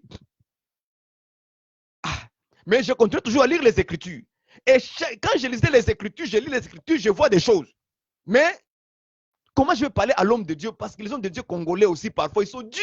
Je vous dis la vérité, moi je suis congolais, hein, je le connais. Nous avons des pasteurs congolais qui sont très durs. Trop durs. De janvier en décembre, c'est toujours lui qui prêche. Toujours, c'est lui qui prêche. Alors, heureusement, Dieu, c'est comme si Dieu a fait quelque chose de miracle en fait. Cet homme de Dieu que j'aime beaucoup, il a commencé à me dire, frère, toi, tu vas commencer à exhorter le mercredi et le vendredi. J'ai dit, ah, Dieu merci. Dieu merci. Et c'est là maintenant que j'ai commencé maintenant à exercer d'abord les exhortations dans la chair, c'est sur la chair. Je commençais à amener des exhortations. Et ça commençait à prendre les ailes. Je commençais maintenant à prendre les ailes. Et quand je commençais à prendre les ailes, avec le temps, j'ai quitté l'assemblée. Je suis allé travailler dans une autre ville. J'avais toujours envie d'enseigner. Je suis allé dans une autre ville. Un jour maintenant, je rentre dans le jeûne et prière de 3 jours. Je dis, Seigneur, moi, je suis seul ici dans la ville. Je ne connais personne. Je ne veux plus faire les mêmes erreurs encore d'aller dans les églises, en église des Congolais, tout ça. Non, je ne veux plus ça. Je veux maintenant que tu me guides avec les frères, des sœurs qui craignent Dieu. C'était ça ma prière. Moi, je ne suis pas allé là-bas dans la prière pour aller demander Dieu des révélations. Non, non, non. De me guider, d'aller vraiment avec des gens, des frères et sœurs, vraiment réellement qui craignent Dieu dans la ville, là où je suis à Greenville, mais actuellement. 3 jours de jeûne sans manger, sans boire. Je suis là. Je suis enfermé dans ma chambre. J'étais encore célibataire. Je n'étais pas marié, j'étais encore célibataire. Je rentre dans la chambre, je commence à gêner, je rentre, je m'enferme. Un jour, maintenant, je pense que c'était le 2e jour ou bien 3e jour, presque à la fin. 2e jour, je crois, je ouvre la Bible. Je commence à lire l'histoire de Joseph. C'est là où le Seigneur me souffle dans les oreilles. Que tu sais que Joseph, ici, là, quand on le vend, on le fait ceci, on le fait cela, dans la citerne, on l'emmène en Égypte, c'était Jésus-Christ. Là, j'ai sauté de joie dans la chambre, pas possible. C'est pendant la prière que Dieu maintenant va commencer maintenant réellement à me donner les éléments maintenant de commencer à enseigner. Quand j'ai compris l'histoire de Joseph ce jour-là, j'étais toute contente, pas possible. J'ai dit, mais ah bon? Donc Joseph ici, là, c'était Jésus qu'on a vendu par ses propres frères. Ah! Voilà, on le met dans la citerne. C'est la mort. Et si, quand il sort après la mort, la résurrection, on doit l'envoyer en Égypte vers les nations. Oh, gloire au Seigneur. Alors, pour ne pas m'enorgueillir, après les 3 jours de jeûne là, pour ne pas m'enorgueillir maintenant, je rentre maintenant sur Facebook. Écoutez mon histoire. Je rentre maintenant sur Facebook, je vais écouter des messages. Et je clique sur le premier homme de Dieu. C'était le docteur Mayengele que vous connaissez. Je tombe sur sa vidéo. Je commence à l'écouter. J'écoute. Je sens quelque chose comme celui-ci, c'est mon frère. Je vous dis, je ne mens pas. La première personne que j'ai rencontrée sur YouTube en écoutant son enseignement, le son de la trompette de l'évangile, c'était le docteur Maurice Mayengele. Je l'écoute, je dis, mais ça c'est mon frère. Il a le même évangile que moi. À partir de lui, vous savez que sur YouTube, quand tu cliques un homme de Dieu, par exemple, tu cliques Dr Roger Bouleli ou tu cliques Joao Ngongo sur YouTube, on te donne d'autres prédicateurs similaires. Quand j'ai cliqué chez Dr Maurice Mayengele, j'ai trouvé Adélard. Oh, je clique sur Adélard. Et chez Adélard aussi, quand tu cliques la vidéo, on t'amène d'autres personnes encore qui ont le même évangile éternel. C'est là où j'ai commencé à découvrir tout le monde jusqu'à aujourd'hui. Quand j'ai cliqué tel, on m'amène ceci. Quand je m'amène ceci, on m'amène cela. Et c'est là que je commence à dire, il y a aussi le prophète qui y a là, que j'ai aussi découvert après. Il y a les prophètes comme Jaoul Banzanzou. Et j'ai commencé à écouter maintenant. Je me suis dit, Seigneur. Donc, j'ai des frères dans le monde. Moi, je ne savais pas que j'avais des frères dans le monde. Et c'est comme ça que j'ai commencé à faire des demandes d'amis par les réseaux sociaux, maintenant par les Facebook. Et j'ai commencé à écouter les évangiles. Et j'ai commencé à ajouter encore d'autres éléments jusqu'à aujourd'hui. C'est-à-dire que les ministères, c'est Jésus qui donne et tu vas les sentir. La première personne qui va commencer à les sentir, c'est la personne lui-même d'abord. Ce n'est pas d'abord l'homme de Dieu. Non. Parce que nos pasteurs congolais sont durs. Quand ils voient un jeune commence à exposer ce qu'il a dans son cœur, ils commencent à te freiner. Ça, moi, je suis congolais, je connais mes frères congolais. Dans la chair, là, je connais mes frères congolais. Ils sont très durs. Quand ils voient un jeune commencer à sortir des éléments qui les surpassent, il va dire non, c'est jeune ici, là, tu vois, Dieu ne m'a pas encore parlé, tu dois attendre un peu, voilà, il faut te calmer, voilà. Ça, c'est nos frères congolais qui sont comme ça. Moi, je n'aime pas ces gens de caractère. C'est comme ça que moi j'ai trouvé tous les ministres que nous avons aujourd'hui. Parce que moi, après j'ai compris que Dieu a fait ça exprès pour que je ne tombe pas dans l'orgueil en disant c'est moi qui a commencé l'évangile, à expliquer les Écritures. Moi j'ai compris, Dieu l'a voulu ainsi, pour que je découvre d'autres personnes aussi qui prêchent la même chose comme toi. Donc tu n'es pas le seul là à Grimby, là où tu es là, tu n'es pas le seul. Parce qu'à Grimby, il n'y a pas l'évangile comme là on le prêche. Hein. Ici à Grimby, il n'y en a pas. Toutes les églises, c'est foutu. Hein. La doctrine n'y est pas. Est-ce que vous prenez ça? La doctrine n'y est pas. Est-ce que vous prenez? Quand moi j'ai compris ce que Dieu a fait dans ma vie, je me suis dit, oh, l'orgueil, loin de moi, chassé au nom de Jésus. Là, maintenant, je vous raconte comment moi j'ai trouvé l'évangile par la grâce de Dieu. C'est pas pareil. Moi, c'est pas un homme qui m'a prêché l'évangile éternel et puis j'ai cru. Non, non. Ça, je vous dis la vérité. C'est pas un homme qui m'a prêché ça comme ça, direct. Non. Et j'ai découvert maintenant, jusqu'au jour que le Saint-Esprit continue à me révéler encore d'autres éléments, d'autres choses, jusqu'aujourd'hui. Et un homme va venir et me dire, frère, qui t'a établi ministre? Qui a reconnu ton ministère? Moi, je lui dis, c'est Jésus. Il est fâché. Beaucoup de frères sont fâchés à cause de ça. J'ai eu des frères qui sont énervés parce que j'ai dit, c'est Jésus. C'était énervé. Allez-y, avec votre foi là, allez-y avec votre foi comme vous voulez. Mais moi, je n'ai pas la même foi comme ça là. Si tu es un frère, tu es en Allemagne, en Belgique, je vois que tu prêches le même évangile que moi, je t'appellerai, tu es mon frère. Tu es un homme de Dieu. Pas besoin d'aller trop chercher, non, qui t'a établi, qui t'a reconnu. Ça là, ce sont des hommes qui le font. Demandez à Paul, qui a reconnu ton ministère? Te dirait c'est Jésus-Christ. C'est ça qu'il va te dire. C'est Galates 2,9 là, cette manière-là de dire, quand on dit ayant reconnu la grâce qui m'a été donnée, ce n'était pas dans le cadre de dire maintenant que aujourd'hui, comme on fait dans les églises, aujourd'hui, frères, le pasteur, il parle au micro devant le peuple.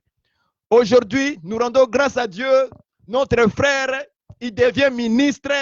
Non, ce n'était pas comme ça avec les Jacques, Jean et Céphas, ce n'était pas comme ça. Ce n'était pas comme ça. Ça, c'est nous qui interprétons l'écriture que non, cette manière-là, on le fait dans nos assemblées-là. On amène les frères devant l'église, ce qui n'est pas péché, ce qui n'est pas mal, c'est bien.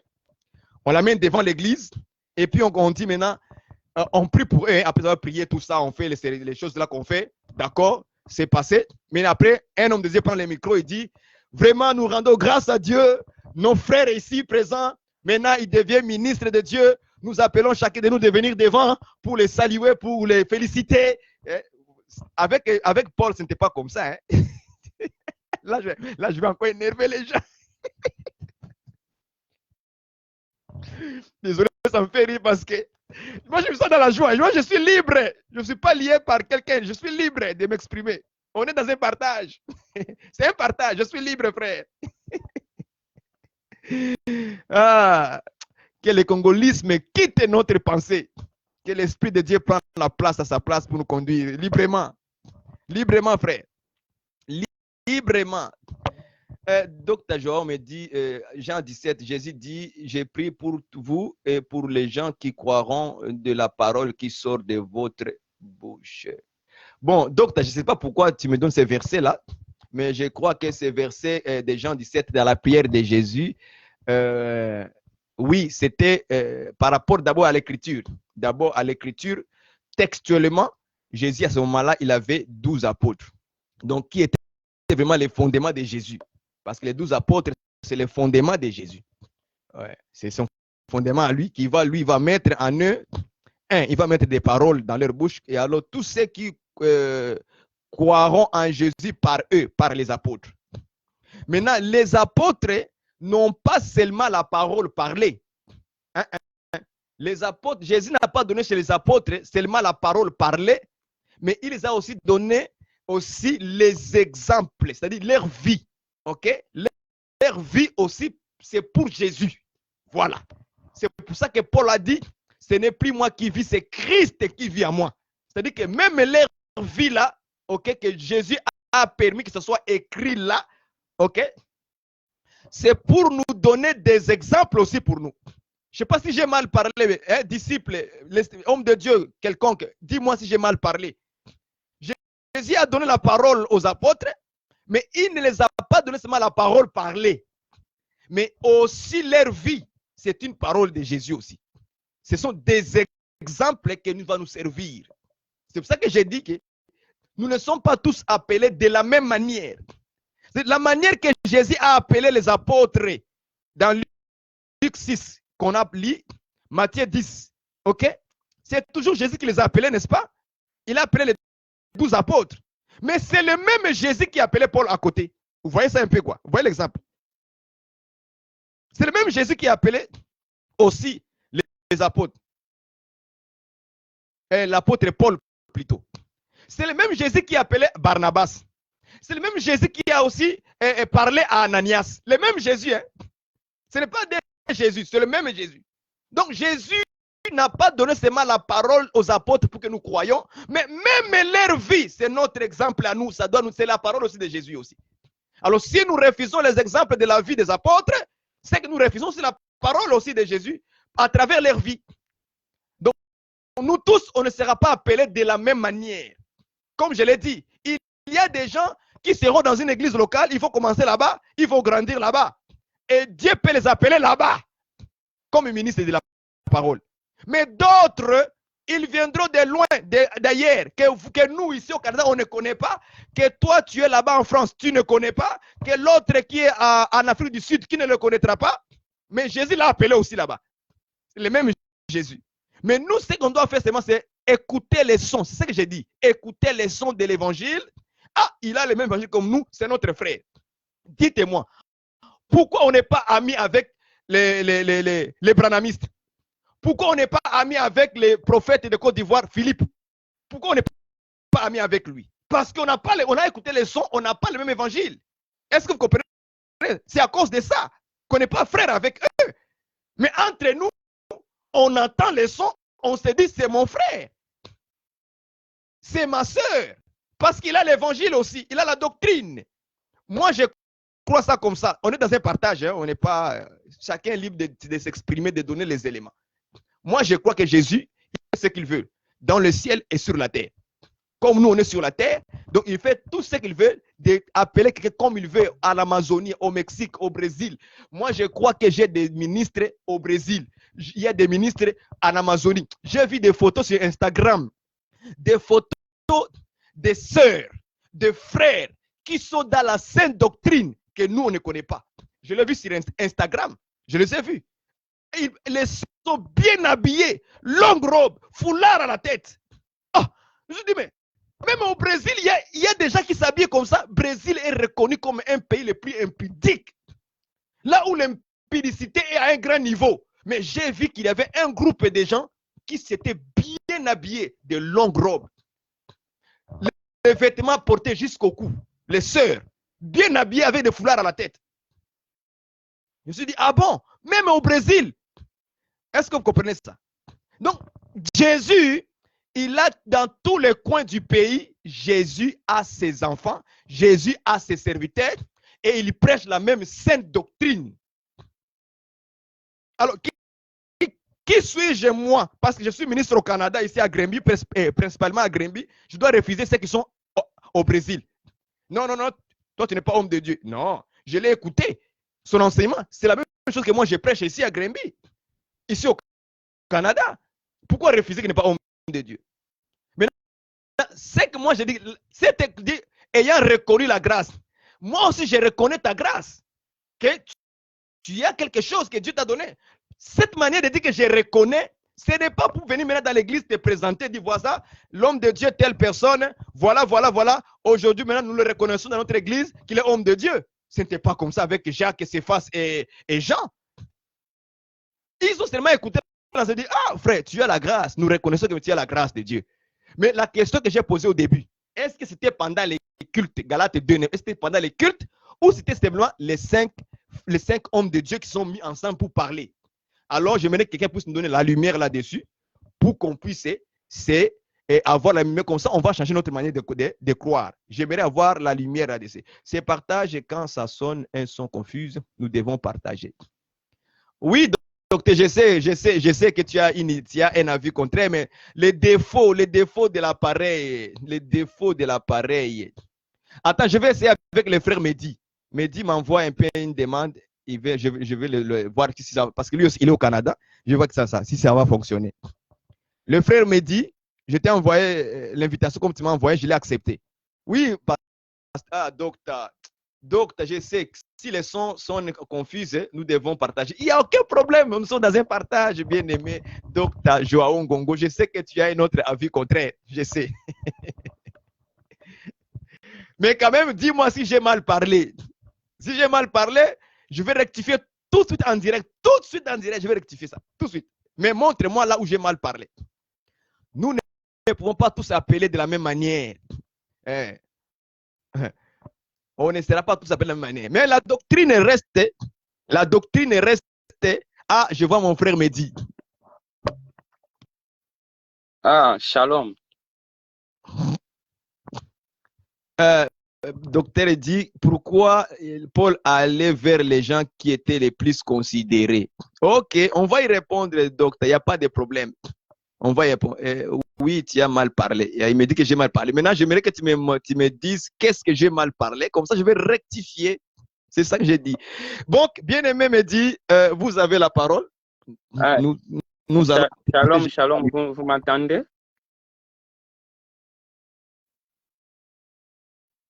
Allô? Ouais, ok. Ok, j'aimerais dire ceci. Nous devons éviter de, de semer une petite confusion dans le sorte qu'il y aura des désordres dans les assemblées parce que lorsqu'on commence à dire que on n'est pas obligé d'être reconnu, ça serait un peu confus. Vous voyez, parce qu'aujourd'hui, tel que Dieu a déjà fait les choses ici, il y a des gens qui sont venus et qui prêchent déjà la parole. Si on refuse d'être reconnu par eux, ça devient un grand problème. Ça devient un grand problème parce que Paul, même si vous dites que Paul a été appelé par Dieu, Paul, lorsqu'il a été appelé par Dieu, il n'a pas directement commencé à prêcher. Paul, on est allé le présenter d'abord chez les apôtres. Je vais vous donner l'écriture. Paul est allé d'abord chez les apôtres avant de commencer à prêcher dans Actes chapitre 9. Actes chapitre 9, je prends le verset 28, 29, 27. Je commence par le verset 27. Alors, Barnabas ayant pris avec lui, ici Barnabas a pris Paul, Barnabas l'ayant pris avec lui, les conduisit vers les apôtres et leur raconta comment sur les chemins Saul avait vu le Seigneur et lui avait parlé et comment à Damas il avait prêché franchement le nom de Jésus. Ici Paul commençait déjà à prêcher, mais il est allé, on dit ceci. Et puis on dit ici Paul allait et venait avec eux dans Jérusalem et s'exprimait en toute assurance au nom du Seigneur Jésus-Christ. Il parlait aussi et se disputait avec les hellénistes. Ici j'aimerais seulement vous dire que Paul on est allé présenter Paul chez les apôtres. Pourquoi on est allé présenter Paul chez les apôtres? Paul a raconté le Seigneur, a rencontré le Seigneur dans les chemins de Damas. Il a vu il a aussi reçu le témoignage de l'autre là, d'Ananias. Paul a reçu le témoignage. Dieu a parlé à Ananias. Il a dit que non, cet homme-là, je l'ai appelé. Il va souffrir pour moi. Ceci, cela. Mais malgré tout ça, il y avait des gens qui étaient comme aînés là-bas. On devait aller avec Paul là-bas chez eux. Vous voyez, ici, il faut comprendre les éléments des actes des apôtres. Ce sont les éléments qui ne se passaient pas en un seul jour. Ici, c'était un résumé que Luc a donné. Vous voyez, tout ce que Paul a raconté dans Galates, tout ce que Paul a raconté dans Galates, ce sont les éléments détaillés de ce qui s'est passé ici. Vous voyez, Ce sont les éléments détaillés. Malgré que Paul avait déjà reçu l'appel, il devait quand même aller présenter, exposer ce qu'il avait. Il devait aller l'exposer là-bas. Vous remarquerez dans Galates, il dit que j'avais fait cela pour que je ne sois pas celui qui est en train de combattre et de battre dans le vent. Cela veut dire que non, il ne voulait pas que son travail soit comme un travail qui s'est fait en vain. Pourquoi il ne voulait pas que ce soit un travail en vain? Il savait que ce que ces gens-là ont, c'est la vérité. Pour que moi, je reconnaisse que je suis dans la vérité, malgré l'appel que j'ai reçu, je dois exposer ce que j'ai devant eux. Ouais. Galates chapitre 2. Galates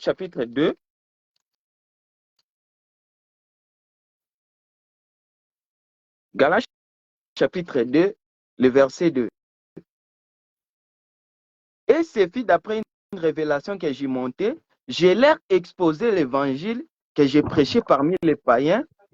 Commence, bien aimé, pardon, commence au verset 1. Commence au verset 1. Ok, au verset 1er. 14 ans, j'ai monté de nouveau à Jérusalem et Barnabas avec Barnabas ayant aussi pris Tite avec moi. Et c'est fait d'après une révélation que j'ai montée, j'ai leur exposé l'évangile que j'ai prêché parmi les païens. J'ai l'exposé particulièrement à ceux qui sont les plus considérés, afin de ne pas courir et avoir couru en vain. Pourquoi est-ce que Paul a dit ça? Parce que malgré la révélation qu'il avait eue, il n'est pas allé dire que, bon, j'ai déjà eu la révélation, je ne suis pas obligé d'être reconnu par eux. Là, ça peut créer un désordre. Je vais vous donner un exemple. Vous savez, il y a des gens dans Acte 15 qui ont créé des désordres. Et quand la nouvelle est arrivée chez les apôtres ont dit, ces gens-là, nous ne les avons pas recommandés. Vous voyez?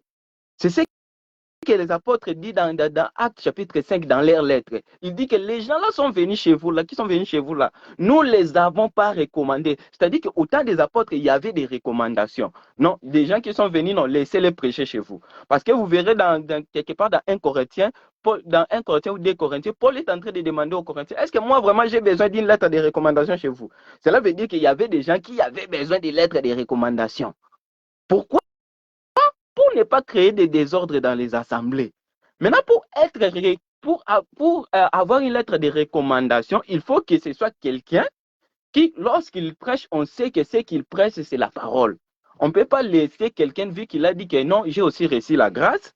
Non, on doit l'écouter, on doit reconnaître la grâce. Quand nous parlons de reconnaître la grâce, c'est vrai que ce n'est pas nécessairement qu'on doit te présenter devant l'église qu'on a reconnu sa grâce. Mais il ne faut pas refuser que la grâce doit être reconnue. Même si vous avez reçu votre grâce en particulier, acceptez que votre grâce soit reconnue par ceux qui ont prêché l'évangile avant. C'est très important pour ne pas créer les désordres. Vous voyez? J'aimerais aussi enlever aussi la confusion dans les termes consécration. Il ne faut pas qu'on soit dans consécration. Consacrer veut dire recommander entre les mains du Seigneur. Consacrer, quand tu dis que mon argent ici, je le consacre au Seigneur, tu recommandes ton argent entre les mains du Seigneur. Vous voyez? Quand on dit consacrer, ça veut dire recommander entre les mains du Seigneur. Quand on dit que non, un homme n'est pas consacré, ça c'est mettre la confusion, ça devient une confusion. Un homme ne peut pas consacrer, c'est une confusion. Pourquoi? Parce que quand on dit que consacrer, c'est recommander entre les mains du Seigneur. Quand Paul et Barnabas ont été recommandés entre les mains du Seigneur dans Acte 13, quand on a dit mettez Paul, Dieu n'a pas dit je mets à part Paul et Barnabas. Dieu n'a pas dit ça. Il a dit mettez-moi à part. Vous qui êtes là, il parlait aux ministres, il ne parlait pas aux frères. Parce qu'on a cité les frères, il y avait des docteurs et des prophètes. Et puis quand ils étaient en train de prier, Dieu les a parlé, les docteurs et les prophètes. Dieu les a parlé, il a dit mettez-moi à part Paul et Barnabas pour les services dont je les ai appelés. Vous voyez? Et puis, on les a pris maintenant, on les a mis à part comment? En les imposant les mains, vous voyez? et en les laissant partir. Vous voyez, c'est une consécration. On les a recommandés entre les mains. C'est une consécration. Donc, quand on dit consécration, il ne faut pas qu'on entre dans les confusions, que non, ça devient comme un terme qui commence à nous troubler. Non, c'est un terme biblique, ça existe. Parce que vous voyez même Moïse, bien que Moïse, Dieu l'avait fait dire devant Aaron, Moïse était aussi sacrificateur. C'est le livre des psaumes qui le dit. Moïse était aussi sacrificateur. Quand Moïse consacre Aaron, non seulement il est consacre comme Dieu, il est consacre aussi comme sacrificateur qui consacre notre sacrificateur. Parce que je vais vous dire quelque chose. Après la mort d'Aaron, après la mort de Moïse, après la mort de tous ces gens-là, les sacrificateurs qui sont venus après, comment est-ce qu'ils sont entrés dans les sacerdoces? Ce sont les autres qui sont avant et qui les ont consacrés, qui les ont oints. Parce qu'un sacrificateur, on doit les oindre. Avant qu'il entre dans les services, on doit les oindre. Il n'entre pas automatiquement comme ça. C'est quelqu'un qui est avant toi comme sacrificateur qui va te oindre. C'est pourquoi je vous avais dit que, quand je t'ai parlé en privé, je t'avais dit que dans l'éternité, on a l'appel. Mais dans les temps comme ça, on devient aussi ministre. On devient ministre. Mais comment tu vas devenir ministre? Il doit y avoir une procédure doctrinale pour devenir ministre. Est-ce que vous voyez ça? Il doit y avoir une procédure doctrinale pour devenir ministre. Vous n'allez pas devenir ministre, vous dormez, vous vous réveillez, vous devenez ministre. Même si Dieu vous parle, il doit y avoir une procédure pour que vous entrez dans les sacerdoces.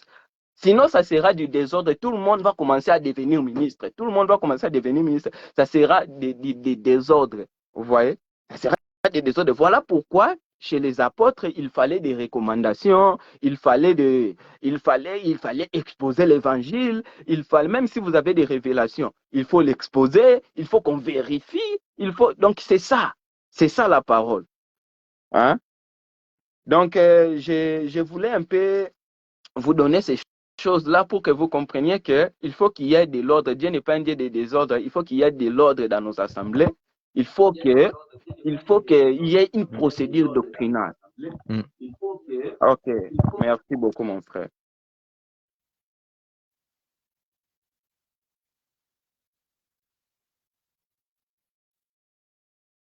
Ok, merci beaucoup, frère Mehdi.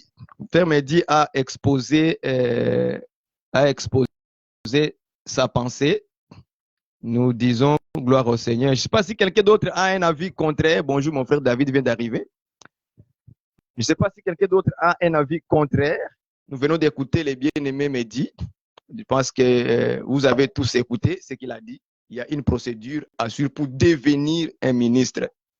Donc, il y aura des questions à vous poser. J'ai vu beaucoup de questions, mais ça m'a sauté. Il n'y a pas moyen que je les... Je ne sais pas si il faut monter en haut. Il y avait plein de questions que les gens ont posées en haut là. Ouf. Il y en a ceux qui sont d'accord. Nous sommes dans un partage. Hein.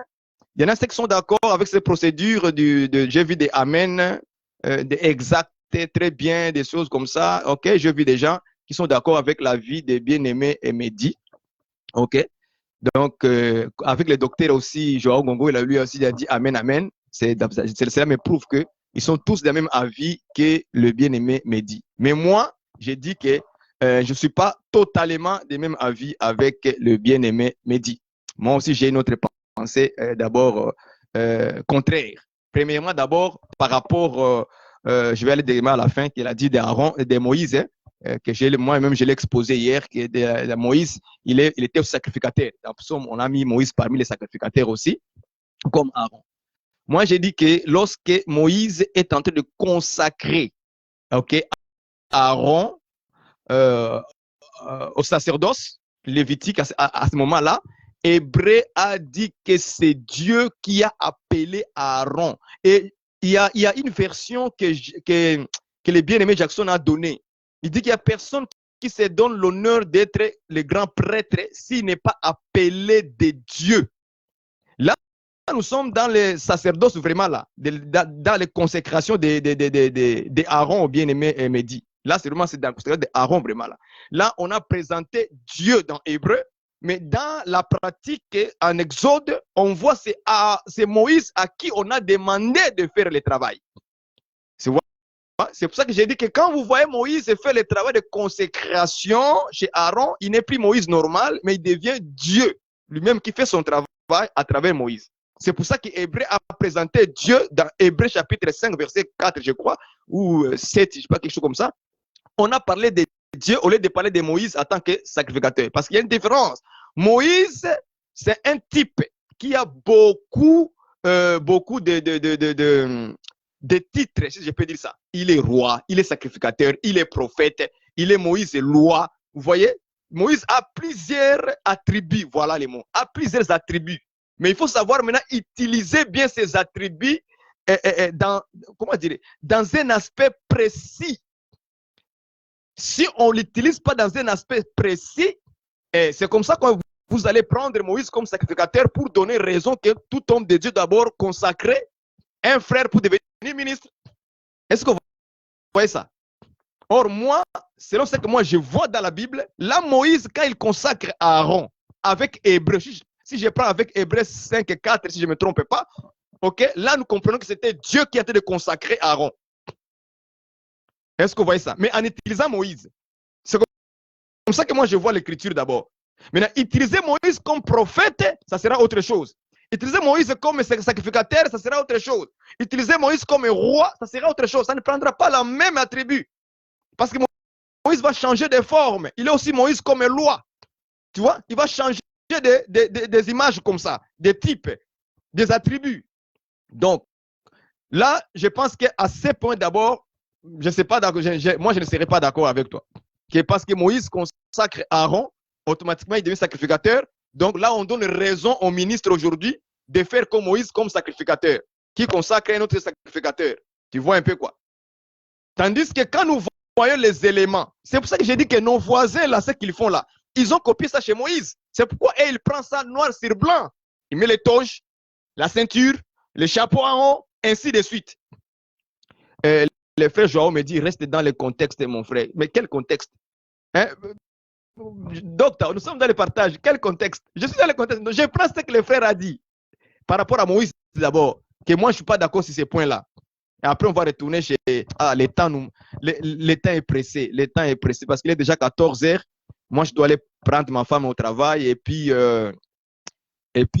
revenir pour que je parte au travail à 15 heures. Oh là là. Parce que je dois partir au travail. Il est déjà presque 15 heures. Je devais partir. Le temps nous presse, bien aimé. Le temps nous presse. Il est déjà 14h58 chez nous et je dois aller prendre ma femme et moi aussi, je dois partir au boulot parce que moi, je travaille les soirs.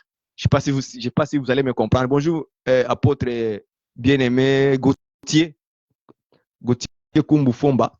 Que Dieu te bénisse, mais tu es arrivé en retard. Ah, les choses intéressantes commencent maintenant à venir. Et puis là, maintenant, on pourrait maintenant rentrer dans l'histoire de Paul.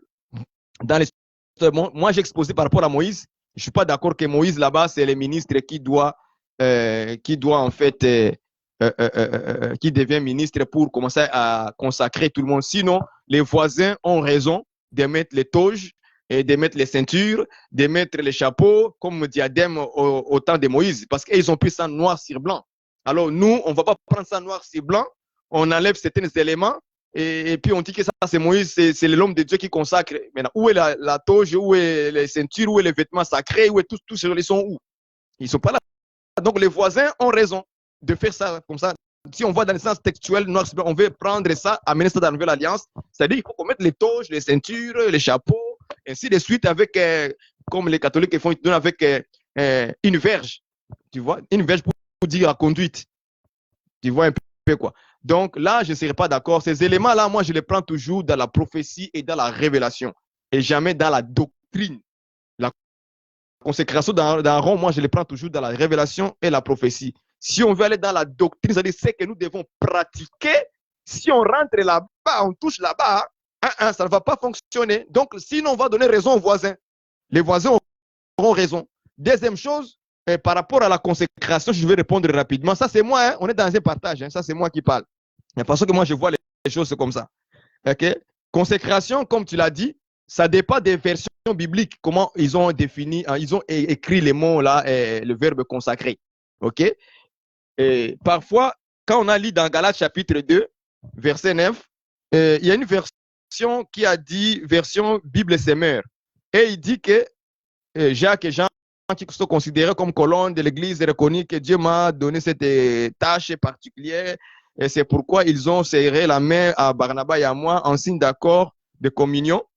Et nous avons convenu ensemble que nous irions, nous, vers le païen et eux, vers les Juifs, et vers le peuple païen, tandis que eux se consacreraient aux Juifs.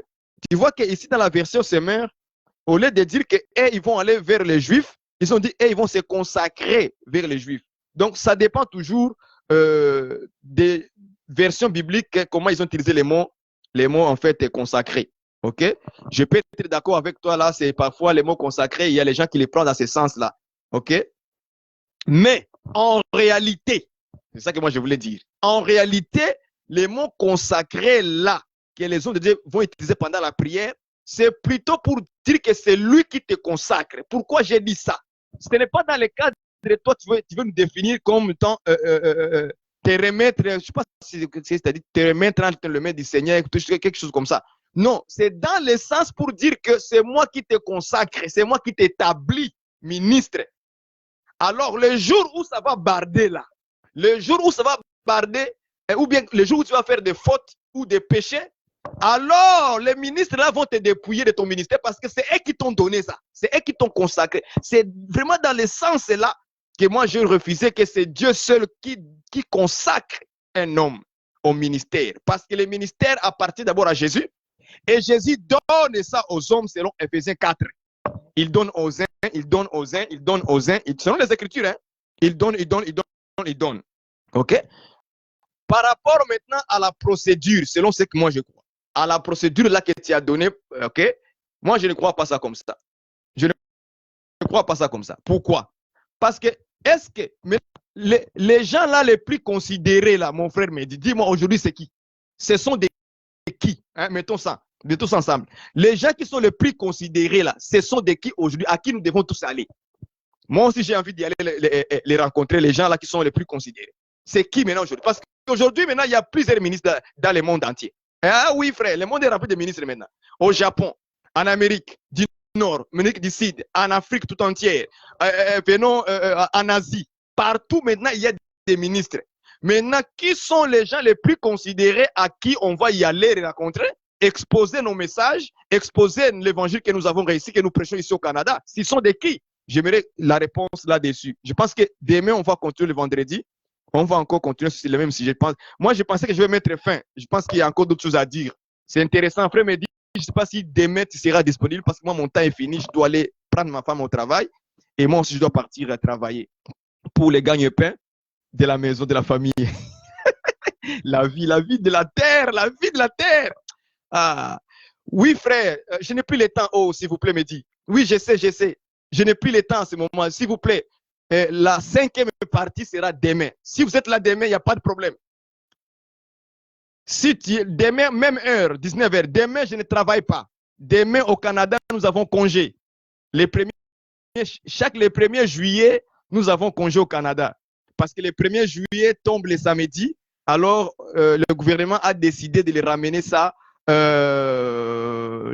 vendredis. Donc, le vendredi, demain, nous, au Canada, on ne travaille pas. Donc, même heure à 19h, c'est intéressant. Frère Mehdi, sois connecté demain.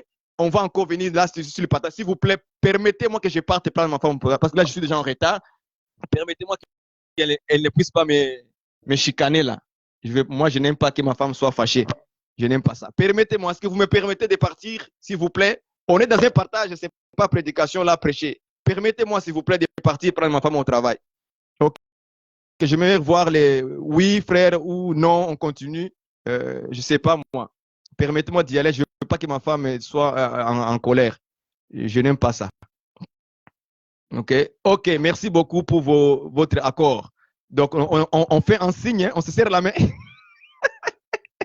On serre la main, un signe, d'accord? Ok, demain 19h, frère Mehdi, demain 19h, tu viendras encore nous exposer très bien pour que nous puissions comprendre ces partages-là. C'est intéressant, frère. Donc, la 4e partie, j'avais écrit 4e partie est fin. Je pense que ce ne sera pas la fin. On enlève les mots fin. On vient demain. Demain, on va parler sur ces choses-là.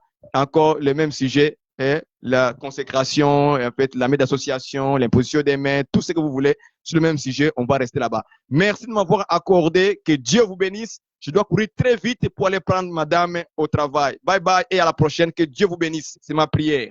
Merci beaucoup.